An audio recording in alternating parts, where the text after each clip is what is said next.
Kui täna sajab hoovihma ja on äikest oodata küll pea kõikjal, on siiski vihmahoogude vahel pikemad vaheajad, kuid öösel jõuab väike madalrõhkkond Läänemere lõunaosast Eesti kohale.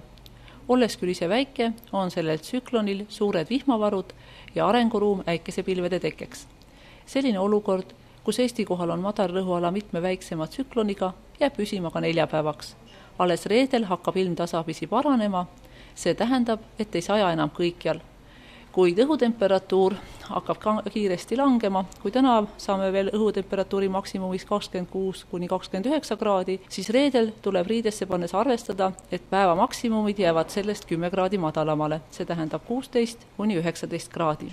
Eeloleval ööl on vahelduva pilvisusega ilm, paljudes kohtades sajab vihma, on äikest. Sadu on tugevam Lääne- ja Edela-Eestis. Tuul pöördub Lõuna-Eestist alates idast läänekaarde 4–10 meetrit sekundis. Äikese ajal on tugevamaid puhanguid.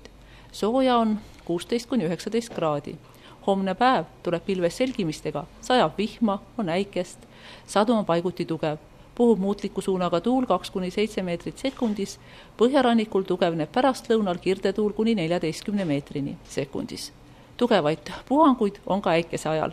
Sooja on homme 19–23 kraadi.